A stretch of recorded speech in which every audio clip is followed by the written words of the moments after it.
بس آج ہم سب مل کر جو دعا کریں اس میں بنی نوع انسان کی کو ہلاکت سے بچانے کے لیے بطور خاص دعا کریں، اور اس سے بڑھ کر امت محمد مصطفیٰ صلی اللہ علیہ وآلہ وسلم کے لیے دعا کریں۔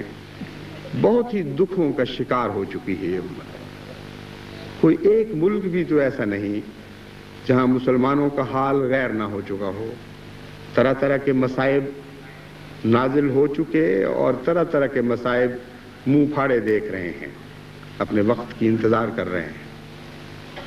مشرق سے مغرب تک تمام مسلمان سلطنتوں میں بے امنی کی روح ہے، بے چینی ہے، بے قراری ہے۔ بعض مسلمان بھائی بعض دوسرے مسلمان بھائیوں سے لڑ رہے ہیں، بعض مسلمان ملک بعض دوسرے مسلمان ممالک سے لڑ رہے ہیں۔ ایک ہی نعرہ بلند کرنے والے ایک ہی ملک کے باشندے ایک دوسرے کے قتل کر رہے ہیں، اور خدا اور محمد مصطفیٰ کے نام پر ایسا کیا جا رہا ہے۔ لبنان کے حالات آپ جانتے ہیں کتنے دردناک ہیں، کس طرح مسلمان کی آزادی کے علمبرداروں نے ایک دوسرے کا خون بہایا اور کوئی پشیمانی نہیں، کوئی احساس ندامت نہیں ہے۔ یہی حال ساری دنیا میں ہو رہا ہے۔ ایران عراق کے ساتھ لڑ رہا ہے، مسلمان کا خون بہا رہا ہے۔ غیر قوموں سے ہتھیار مانگ مانگ کر اور خرید کر مسلمان کے خلاف استعمال ہو رہے ہیں، اور ان کی زندگی بھر کی کمائیاں، ان کی جائیدادیں آگ کی نظر کی جا رہی ہیں، ان کے خون سے ہولی کھیلی جا رہی ہے۔ اتنے دردناک حالات ہیں کہ یہ ہیں وہ حالات جو ہمارے لیے فکر کا موجب ہے۔ آج بعض لوگوں کو ساری دنیا میں خطرہ صرف احمدیت سے نظر آ رہا ہے، جن سے کوئی خطرہ نہیں ہے دنیا کو۔ وہ جو ساری دنیا کی امن کی ضمانت ہیں، بعض لوگ ان کو خطرہ بیان کر رہے ہیں اور ان سارے خطرات سے آنکھیں بند کر کے بیٹھے ہوئے ہیں۔ اس لیے دعائیں کریں ان آنکھوں کے لیے کہ ان کو بصارت نصیب ہو، ان دلوں کے لیے جو گنگ ہو چکے ہیں، بند ہو گئے ہیں صداقت کو دیکھنے سے۔ ان کی آنکھوں کے سامنے انتہائی ہولناک واقعات ہو رہے ہیں، لیکن ان کو فکر پیدا نہیں ہوتی۔ ایک طرف اشتراکیت ہے جو مسلمان ممالک پر بھی قبضہ کرتی چلی جا رہی ہے، ان کے ذہنوں پر بھی قابض ہو رہی ہے، ان کے دلوں کو بھی اپنا بنا رہی ہے۔ ایک طرف مادہ پرستی ہے جو ایک اور قسم کا زہر لے کر مسلمان کے رگ و پے میں داخل ہو رہی ہے، اور دونوں ہلاکتیں دراصل خدا سے دور لے جگہ جا رہی ہیں۔ یہ وہ حقیقی خطرات ہیں جو آج بڑی کثرت کے ساتھ، بڑی تفصیل کے ساتھ مسلمان دنیا کو درپیش ہیں اور بڑھتے جا رہے ہیں۔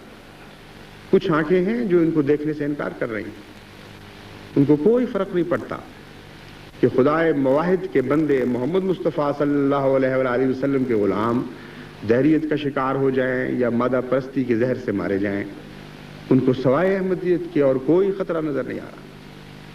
تو ان کے لیے دعا کرنا ہمارا کام ہے۔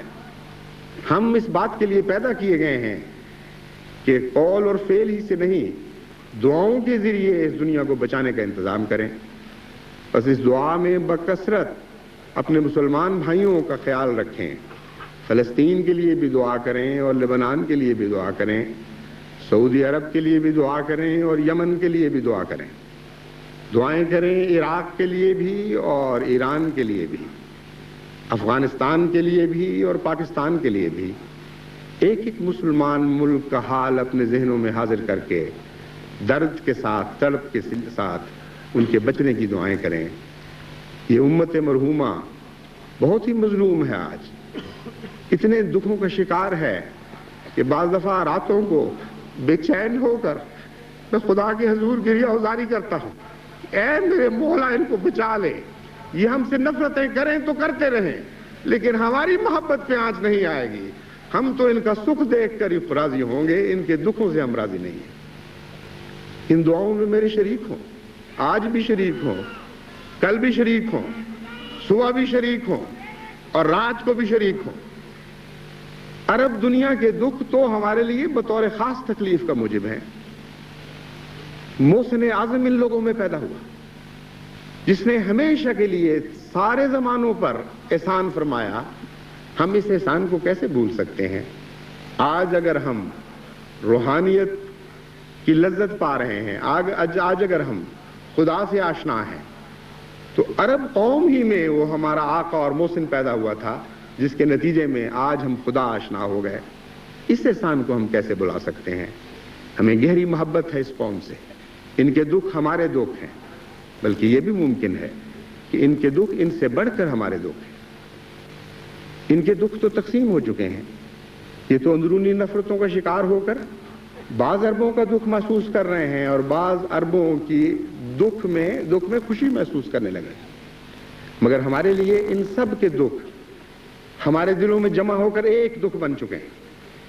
اس لیے بہت دعائیں کریں اور کثرت سے دعائیں کریں